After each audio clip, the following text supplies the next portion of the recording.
What up, guys? The Bench Buddies are back with our Week 14 rivalry week predictions. As always, I got Ty here to break down this week's videos. But before we get into it, hit that subscribe button. Help us keep the lights on in our house. We really need you guys to do that. But Week 13, we're going to jump back a week. It did not go well for us in this one. Um, 2-4. I mean, Michigan at Maryland, lock of the century there because Maryland is one of the worst teams in November. Then OU somehow covers by only scoring 16 points. They somehow cover that spread. Then everything else just didn't go our way. Yeah, I kind of took two SEC games, what I felt like were going to be sleepy spots with Texas and Vanderbilt. I was way off. They both absolutely dominated. They had all of their focus on those games. And then Oregon and Penn State, I thought just everyone seemed like they were on USC and Nebraska. And usually when that's the case, I tend to go the other way. Really impressive by Oregon and Penn State. I mean, they have really resurrected themselves and maybe they just stay in-house when it comes to the head coaching hire. And then moving to this week's locks, I'm going with the over in the Egg Bowl. I think there's just going to be no defense played in that game. Texas A&M on the road at Texas. I think this A&M team is just built for these moments. I know it's a rivalry game, big game for Texas especially, but it's still a big game for A&M because they win this during the SEC championship. Michigan plus 10 at home. I love home underdogs. Obviously, in a little bias. Pittsburgh, same thing, a home underdog against Miami. The Notre Dame game didn't matter to them, so this is what they wake up for. LSU OU over 36 and a half points. I mean, that's probably the one on here where I don't feel confident in, but for the heck of it, I just don't understand how OU can't score 24 and LSU can't score 13 in this game. And then Auburn plus 6 at home in the Iron Bowl. I think that's going to be decided by possibly a game-winning field goal. I'm going with Arizona to start off. I was kind of surprised they were favored, but at the same time, this team has been really underrated in the Big 12. They've been playing really well in November, so I think they win that rivalry game. I'm going with South Carolina in that one. Heated rivalry, but two really bad teams. But I think South Carolina was very impressive in the first half against Texas A&M, but Clemson is a big step down from that, so I think they can actually close it out this time. I'm going with LSU on the road. Lots of talk, around their head coaching search, so maybe some momentum around there. And Oklahoma, it feels like they're just scratching and clawing right now to get to 17, maybe 20 points. So I think LSU can kind of grind it out and keep it close. I'm going with Tennessee. I've loved the Vanderbilt story all year, but it just feels like this is the spot where that comes to an end, unfortunately. I'm going with SMU on the road against Cal. A lot of points, but I think with ACC title hopes on the line, I think they can cover that big spread. And I'm going with Washington to keep it close against Oregon. Moving to our results from last week, Ty taking the first lead of the year, took 13 weeks, but you're here when it matters most, going 10-2. I'll let you have the floor here. Obviously, you won all the games that we picked different last week. Yeah, I'll start with the Oregon USC because that's a different one for us. Really impressive from Oregon. And if they felt like a team that everyone kind of knew was really good, but they didn't really have like a signature win to really show that. Obviously lost to Indiana at home early in the year, and then they've just been kind of treading water. So I think this is a win they really needed, not only for their playoff hopes, but also just to prove themselves as being one of the best teams in the country. And shout out Penn State. They've been playing some really good football the last few weeks. Yeah, I'm gonna go to a conference you didn't mention. It's gonna be the ACC. I'm gonna start with SMU, absolutely blowing the doors off Louisville. I know they didn't have Miller Moss in this one, so they were facing a backup quarterback, but SMU still has a legitimate chance to make the ACC championship and make the college football playoff. I mean, people aren't, really giving them the credit for still being 8-3 at this point in the year. Um, it's a really outside chance for them to get in. They need a lot to happen there, but crazier things have happened in the ACC this year. I mean, look at where we are already. Georgia Tech losing obviously last week to Pitt at home. It was what, 28-0 Yep. early in the second. So they just dug themselves too big of a hole. A Haynes King pick six altered all momentum there. when they were coming back. So this ACC this week especially is going to be a wild race, but we'll jump to the SEC Black Friday, 12 o'clock before you get some NFL action. It's going to be the Egg Bowl. Ole Miss goes on the road to face Mississippi State. Everything is Lane Kiffin nowadays in the college football media landscape. Rightfully so. He has done everything he can to get this Ole Miss team to where they are, 10-1, with a very good loss at this point in the season. And I think they moved to 11-1 here. Trinidad Chambliss has been the story of the year for this Ole Miss team and really taking them over the top, which is crazy to say because, last year they had Jackson Dart and he was great for this team, but somehow, some way, Chambliss has got this team bought in a little more and the defense is playing a little better. Yeah, you're a really brave soul if you touch this spread with everything going on with Ole Miss right now.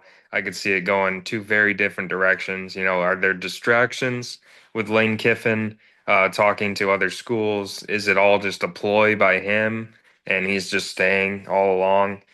Who knows? But I'm going just with Ole Miss as the much better team. Playoff hope still very much in front of them. And, even if there are distractions with the Lane Kiffin rumors, the rivalry, I think, kind of helps with that because these players really want to beat their arch rival in Mississippi State. So I think even going on the road, I think Ole Miss gets it done and denies Mississippi State a bowl game. And then at 3:30, if you're not watching Eagles Bears, you probably are watching here in the Battle of Georgia, which is stupidly relocated to Atlanta, Georgia, thanks to Georgia Tech caving in for money. And because of that, I think they get boat raced in this one and they're out of the college football playoff ACC conversation as a whole. Um, Props to Georgia Tech for getting to this point and being ranked. But crazier things have happened. We saw this game last year go, what, 7 overtimes? Um, so you never know in this one, but I would not be surprised if there's 80% Georgia fans that take over Atlanta. Even though it is in Atlanta, I get Georgia Tech is in Atlanta, but nothing like a home game at your home stadium. So give me the dogs here on the road to not only get to an SEC championship, but to beat their rival as well. Yeah, it's unfortunate because I think this is going to be like a 75% Georgia crowd at Mercedes-Benz Stadium. Unfortunate that money kind of dictated that, but as for the game, I think the only thing leading me to maybe not think it's a Georgia blowout is last year's game, like you said, because we've seen it with Michigan and Ohio State that sometimes last year's results in a rivalry can actually play into future games just psychologically. But that being said, I think just Georgia's the much, much better team here. Georgia Tech just really laid an egg last week with everything in front of them. Now their ACC hopes are gone, playoff hopes probably gone. So I think Georgia goes into the neutral site and wins handily. And then at 7:30, hopefully you just got to run on ABC and you got cable because you're getting some good college football here on Friday. It's going to be A&M going on the road to face Texas. Obviously, the Battle of Texas here is a huge one, but I already took the A&M 2.5 spread. I think they cover in this one. Now, I think it's going to be a great game throughout. I don't think A&M pulls away in this one, but I think they control the tempo of this game, doing what they want. Because we've seen if you can get up early on Texas, it's pretty hard for them to come back and make it, in their favor. So I like Marcel Reed to boast his case for a possible Heisman. I know he's not up there right now as one of the top favorites, but I mean, if he puts on a stellar performance here against this Texas defense, I mean, he could definitely be earning his way to New York for that Heisman moment. Yeah, it feels like all the spots where Texas A&M teams of the past would have folded, this team just continues to win and get through them. So I think even with this week, very tough spot. They're already in the playoff, so technically nothing really to play for there. Going on the road to a team who still has slight playoff hopes, but SEC title hopes are still in the balance for Texas A&M, and they want to win this game, even if they were locked into being the number one team. They would still really want to beat Texas, their hated rival. So I think even going on the road, like you said, Marcel Reed, I think, has a big game, and Arch Manning just won't be able to make the plays to keep up. So I'm going with the Aggies. And at Friday at 8, hopefully you got YouTube TV so you can watch it double the games. Arizona, Arizona State. And I'm going with the Wildcats here on the road. Arizona, what they've done this year quietly, going 8-3 after last year's disastrous season. If you put Tetaroya McMillan on this team this year, you might be looking at 9-2, possibly 10-1 Arizona in the Big 12. Obviously, that's not the case, but I think this team can go 9-3, and I think they still have an outside chance of getting into that Big 12 championship game, if I remember correctly. I mean, they would need like everybody in front of them to lose, but I don't think it's really going to happen. But give Arizona some credit here.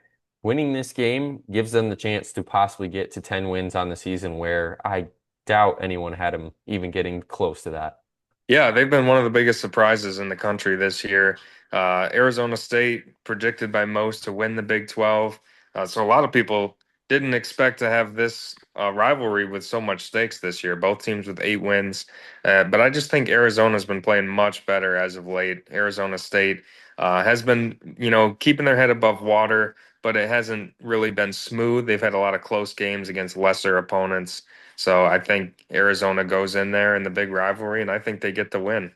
And then moving to Saturday, obviously, we're going to be tuning into this one. Ohio State goes on the road to face Michigan, looking to end the streak of losing to Michigan 4 straight times. Michigan looking to extend the winning streak to 5 straight. And at home, freshman quarterback coming off one of the best performances as a team for Michigan the whole year last week against Maryland on the road, I think prepares them for this game. But the big question for Ohio State is Jeremiah Smith. Remember, if you've been here since day one, I got it right. Jeremiah Smith and Carnell Tate, those two guys are going to be the deciding factors in this one. Both didn't play last week against Rutgers. Could be a precautionary thing, and they want them really healthy for this game. But when it all comes down to it, I don't think it's going to be Sayin. I don't think it's going to be either of those two. I think it's going to be Bo Jackson, the running back for Ohio State, is going to decide how this Ohio State team is going to play. Because we've seen it time and time again where Ohio State just forgets to run the ball against Michigan, and they're forced to throw it, and we know they're going to throw it, and it goes Michigan's way. And with that being said, I'm a big history repeats itself kind of guy. At home, Michigan gets the third straight victory at home for Michigan in this rivalry. Yeah, this is all biased, but I think there is a formula here for Michigan. There is a path. Last year, I did not see any form of path, and they somehow managed to win that game with little to no quarterback play. People say that Ryan Day had his ego in there last year, just trying to run the ball up the middle. But a lot of that was because Michigan's D line was getting to the quarterback and not really giving them the chance to air out the ball. So I think they have to get to the quarterback early. In this game, Julian Sain's been very comfortable pretty much all season, camping out in the pocket. So I think if Michigan can get to him early, that could really cause some issues for Ohio State. And the team who wins the rushing battle pretty much always wins this game. And Mhm. I think Michigan has a chance to do that with Jordan Marshall coming back. So I'm going with Michigan. Like I said, lots of bias, but there is a path to victory here in a game where I did not see a path last year. And also at 12, if you're not a fan of either of those teams and you just like good football, I think this is going to be one of those games. Miami goes on the road to face Pittsburgh in a projected 36-degree weather game. Give me Pittsburgh here at home. Pat Narduzzi's got his boys right in this one. I think it's going to be a grinded out win. And Pittsburgh throws their hat in the ring at possibly going to the college football playoff here with this win. Where Miami, if they lose this game, I mean, they got to look at Mario Cristobal and find someone that knows how to win games late in the season. Because this team has, played well throughout October, middle of November, but when it comes down to the last 2 weeks of the season, it seems like Miami just can't figure it out, especially based off of last year. So give me Pitt Panthers at home and a remarkable story from where they started the season after September. Yeah, I mean, it's the same story as last year. Playoff hopes on the line from Miami. Remember last year they blew a 21-point lead to Syracuse, knocking them out of the playoff. Now they get another chance this year going on the road again in week 14. I think this time they get it done. This team is, by far the most talented team in the ACC. Obviously, at times this year they haven't really been able to put it all together, but I think they know that everything is still technically in front of them. They have a chance to get to the ACC title, chance to get to the playoff, and I think they go in there and they right their wrongs of last season and get the win over Pitt. Then at 2 o'clock, if you love a good mid-major game, this is going to be the one. Western Kentucky, Jacksonville State. We're both going with the Hilltoppers here in Western Kentucky, but people don't realize that this game could still be played next week. If Western Kentucky wins this game, Jacksonville State loses, and I think they get a loss out of Missouri State as well this week. These two teams face each other yet again, except it's going to be flipped. It's going to be in Western Kentucky. And I think that definitely could happen at this point. So don't be shocked if we are picking this game 1 week from today. Yeah, I'm going with the Hilltoppers. Played LSU very close last week in a defensive battle. I know LSU doesn't have exactly an explosive offense, but they did hold them to 13, an SEC team. So still pretty impressive. And I think this team has just been probably the most consistent program in the Conference USA over the last decade or so. And I think they continue it this year and get back to the conference title. And then at 3:30, after all those games are almost concluded, you got the Battle of Tennessee, and I'm going with Vandy here on the road. I know you said it earlier. The story has been great this year, but this is the game where it all matters at the end of the year. And I think Vandy somehow, some way can do it. I think it's been since the early 2000s since Vanderbilt's won this game. It's been a long time. That's all I know. And Tennessee at home, I know they're not really playing for much at this point in the season, except for this game. This is all they have left. This is the Super Bowl for the year.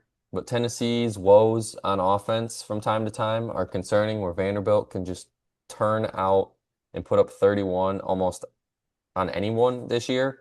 So give me Vandy's offense. Diego Pavia makes his case for a possible Heisman this year with a great performance.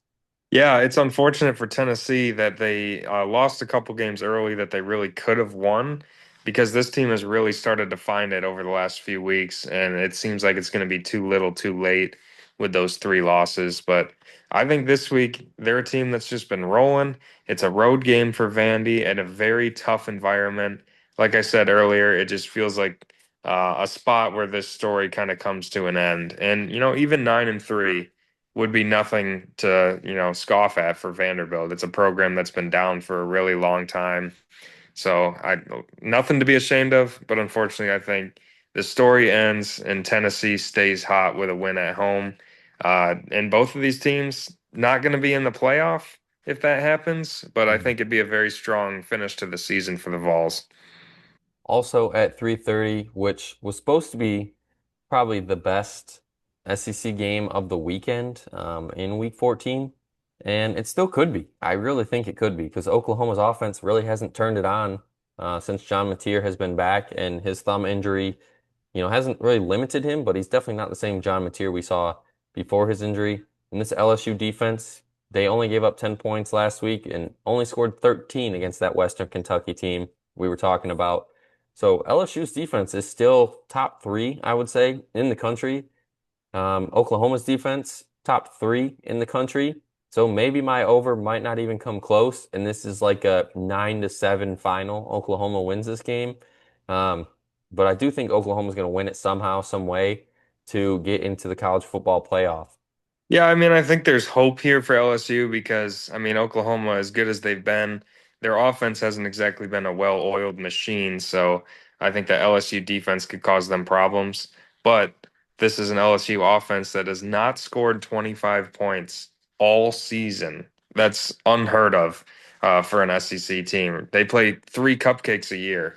They haven't scored 25 points. So I think Oklahoma's defense is going to do something similar to what they did to Missouri last week.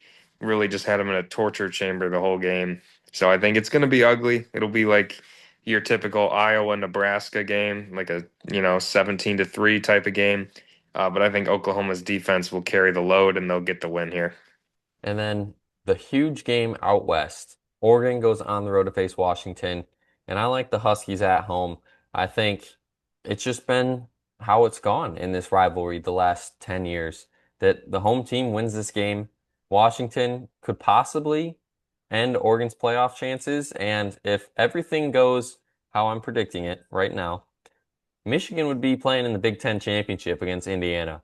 And maybe there's a little bias in this pick, but 2, 3 weeks ago, I was thinking that Washington They've been playing some good football. I think they were due for this huge win this year because they don't have one. They don't have a big win over a ranked team yet. And it seems like every single year they have at least one big win. And they're due for it here. It's the last game of the year for them. So I think they're going to pull off that upset.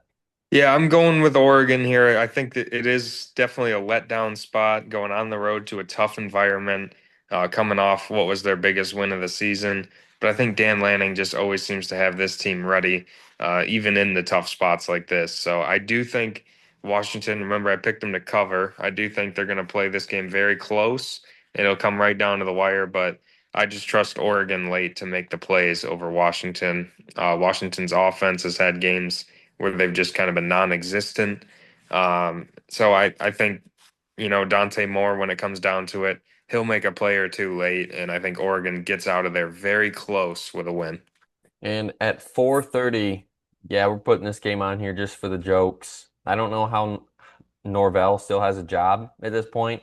The portal has not worked for him. Obviously, Florida looking to fill their head coaching vacancy, and Florida knocks off Florida State and denies them from going to a bowl game.